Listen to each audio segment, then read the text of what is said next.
સારો એનો આવ્યો.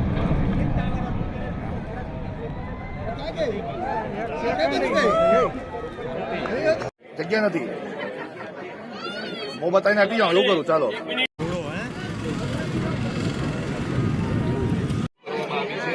આ મહત્વની વાત છે કે અગાઉથી જાણકારી દેવામાં આવી હતી લોકોને, જેના કારણે લોકોમાં અફરાતફરી ના સર્જાય અને એકદમ શાંતિપૂર્વક માહોલની અંદર આ ડિમોલિશન કરી દેવામાં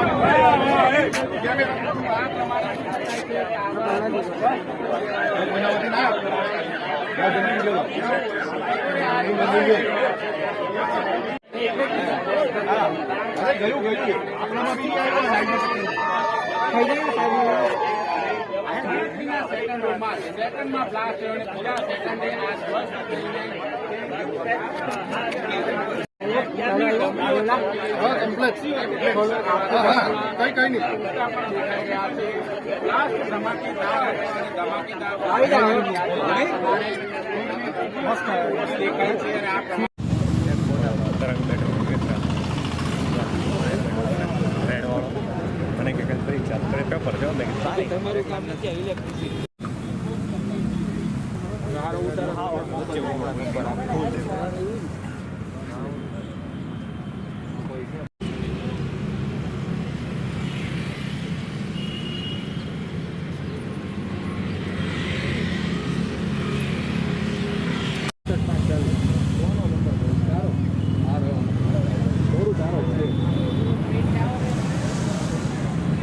એકત્રી 2 35.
थैंक यू હવે તમારે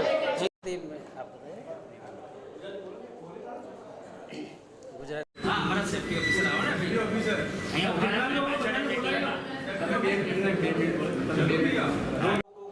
जो लोग इसको नहीं जानते उनको ये मुश्किल लगता है, लेकिन जो लोग इस चीज़ को जानते हैं उनके लिए बहुत ही बेहद सरल और सुरक्षित प्रक्रिया है. इसमें किसी तरह की घबराने की कोई बात नहीं होती. आप बिल्डिंग के बगल में अगर 5 मीटर दूरी भी है तो भी हम बिल्डिंग को आराम से डिमोलिश कर सकते हैं. किसी भी तरह की कोई प्रॉब्लम नहीं है इसमें. ये पूरा स्ट्रक्चर वर्टिकली नीचे आ गया था, तो वो क्या टेक्निकली क्या होता है? देखिए, इसमें बेसिकली जब हम किसी भी स्ट्रक्चर को प्लान करते हैं उसकी डायरेक्शन डिसाइड करते हैं कि उसको सीधा लेना है कि डायरेक्शन में लेना है. यहाँ चूँकि चारों तरफ ही हमारे पास कुछ न कुछ सेंसिटिव स्ट्रक्चर थे, उनको बचाना था, इसलिए हमने इसको सीधा प्लान किया था. ये बेसिकली एक्सप्लोजिव के अंदर दिए जाने वाले डिले टाइमिंग का खेल होता है कि हम किस कॉलम को किस पोर्शन को पहले ब्लास्ट कर रहे हैं, तो वो टाइमिंग देख करके हम इसको सेट करते हैं. जैसे आपने दिल्ली में देखा होगा, दिल्ली में हमने 500 मिलीसेकंड का टाइमिंग दिया था. कई जगहों पर हम 200 मिलीसेकंड का देते हैं. यहाँ हमने मुश्किल से 27-25 मिलीसेकंड के टाइमिंग दिए थे, जिस वजह से स्ट्रक्चर को किसी साइड में झुकने का मौका नहीं मिला और वो सीधा आ गया. हम चाहते हैं तो किसी पर्टिकुलर डायरेक्शन में, सेफ डायरेक्शन में भी इसको झुका के गिरा सकते थे. वो कोई बहुत बड़ा इसमें इंजीनियरिंग नहीं है, वो आसानी से हो जाता है. Good morning all. हिंदी. ये जो कूलिंग टावर का जो डिमोलिशन की जो पूरी प्रक्रिया थी, उसमें पिछले हम 10-15 दिनों से, वैसे कहा जाए तो 2 महीने से ये पूरा शेड्यूल चल रहा था. उसमें जो कूलिंग टावर डिमोलिशन की जो प्रक्रिया में एक एक्सपर्ट की ज़रूरत रहती है, स्पेशल टाइप की डिमोलिशन की करना रहता है उसमें. तो हमारा जो डिमोलिशन का ऑर्डर था वो कैलाश मेटल कॉरपोरेशन के उनसे था, और उनकी ओर से ये जो मेरे बगल में बैठे हैं शर्मा जी, वो एक्सपर्ट है और उसके साथ जो है वो सेफ्टी ऑफिसर है उनके, और मेरे साथ ही हमारा फैक्ट्री मैनेजर राणा साहब है।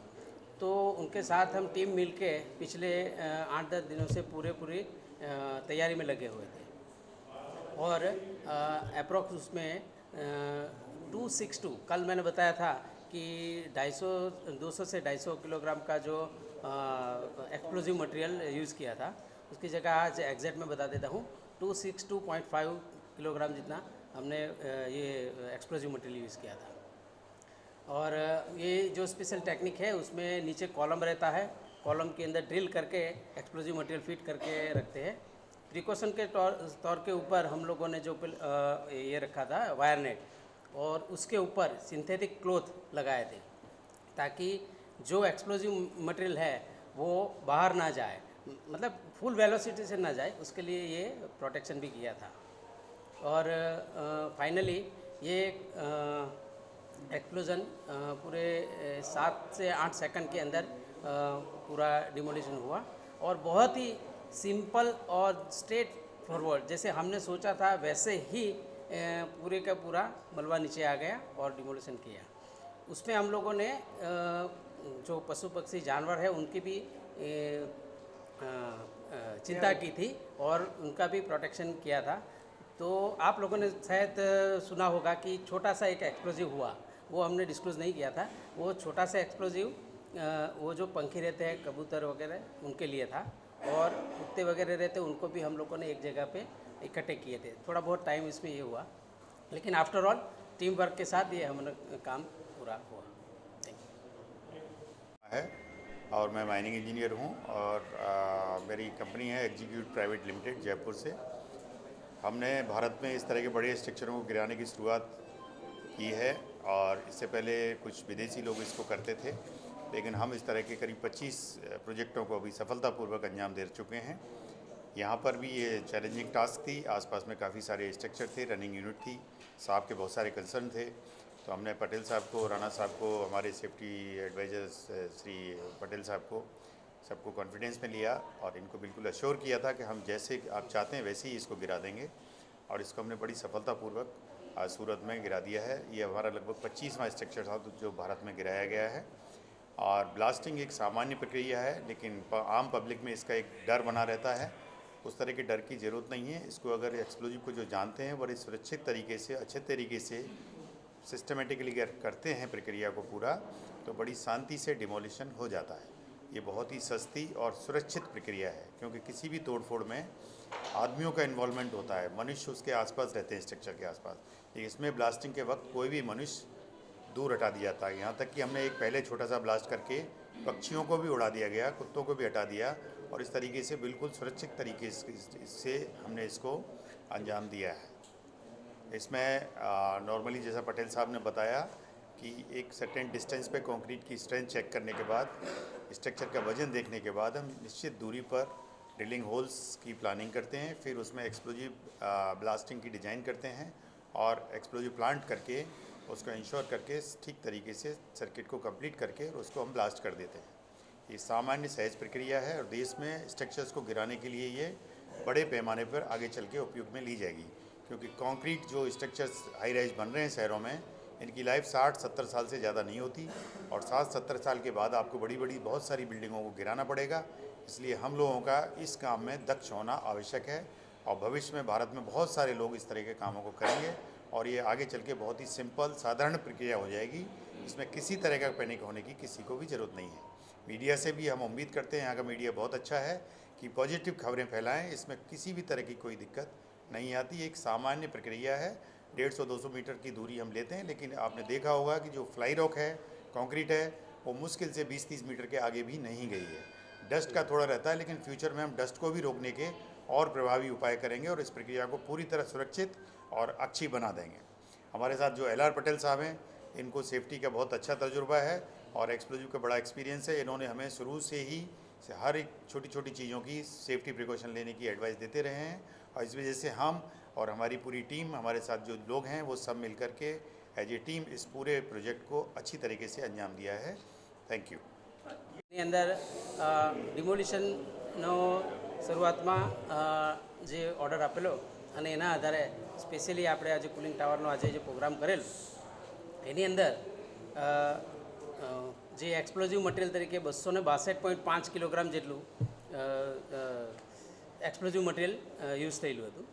કુલિંગ ટાવરની સ્પેશિયાલિટી એ છે કે એની અંદર નીચે કોલમ હોય છે, એ કોલમની અંદર ડ્રીલ કરવામાં આવે, ડ્રીલ કરીને એક્સપ્લોઝિવ મટીરિયલ ફિટ કરવામાં આવે છે અને પ્રોટેક્શનના તौर કે ઉપર એને જાળીથી કવર કરવામાં આવે અને એ જાળીની ઉપર ક્લોથ્સ રાખવામાં આવે છે. અને ક્લોથ્સ રાખ્યા પછી એટલા માટે રાખવામાં આવે કે એની જો ફૂલ જ્યારે એક્સપ્લોઝન થાય ત્યારે વેલોસિટીથી બહાર નીકળે મટીરિયલ, તો એ વેલોસિટીથી બહાર પ્રોટેક્ટ કરવા માટે એ કપડું અને એ રીતે લગાવવામાં આવે છે. અને કોઈ એવી ક્રિટિકલ જગ્યા હોય કે જ્યાં અમારો બીજો પ્લાન્ટની ઓક્સિલરી હોય તો ત્યાં પતરાની પણ વ્યવસ્થા કરેલી, કાપડ પણ બાંધેલા હતા અને એ રીતે વ્યવસ્થા કરેલી હતી. બીજું, જાહેર પબ્લિક માટે અમે પોલીસ વિભાગનો સંપર્ક કરેલ. પોલીસ વિભાગ દ્વારા અમે 1-2 દિવસ પહેલાં આખો ફરતે રાઉન્ડ કરેલ. એની અંદર પોલીસવાળાનો પૂરેપૂરો સાથ સહકાર હતો અને એમણે પણ બહારની જગ્યાએ બંદોબસ્ત રાખેલ હતો. એટલા માટે રાખ્યું કે આ એક્સપ્લોઝિવ થાય ત્યાં શરૂઆતમાં થોડો અવાજ આવે અને ડસ્ટિંગ થાય, તો એ એટલા એરિયાની અંદર જે 250 થી 300 મીટરનો એરિયા ક્રિટિકલ એરિયા કહેવાય કે એ ક્રિટિકલ એરિયાની અંદર કોઈ પણ નજીક ના જાય. તો એના માટે એ પોલીસ વ્યવસ્થા બહારના તરફના માટે હતી. અમારે પ્લાન્ટના અંદર બીજા કર્મચારી હતા, તો એમના માટે અમે બેરિકેડિંગ કરેલું હતું, સિક્યુરિટી ગાર્ડ પ્રોવાઈડ કર્યા હતા અને ડસ્ટિંગને રોકવા માટે ફાયર ટેન્ડરની પણ અમે વ્યવસ્થા કરેલી હતી અને એડિશનલમાં અમે મોટા વરાછા ફાયર સ્ટાફ પણ ડેપ્યુટ કરેલો હતો. અને આ બધી ટીમની સહકારથી આ રીતની વ્યવસ્થા કરી અને કુલિંગ ટાવરનું ડિમોલિશન માટે પ્રક્રિયા ધરેલી. કુલિંગ ટાવરની અંદર આ 7 સેકન્ડની અંદર આખું એક્સપ્લોઝન થયું અને સીધો જે રીતે અમે વિચારતા હતા એક્ઝેક્ટ એ પ્રમાણે સીધો કુલિંગ ટાવર નો મલવો જે છે આખું સ્ટ્રક્ચર એ સીધું નીચે બેસી ગયું અને આ રીતે અમે સક્સેસફુલ કરી શક્યા. પક્ષીઓ માટે અમે જે શરૂઆતમાં એક તમે નાનો બ્લાસ્ટ જેવો સાંભળ્યો હશે, એ બ્લાસ્ટ કર્યો જેના કારણે પક્ષીઓ કે બીજા જાનવરો હોય એ એમ દૂર ભાગી જાય અને નજીક ના રહે કે કોઈ જાનહાનિ ન થાય, એ રીતે કરેલ હતી.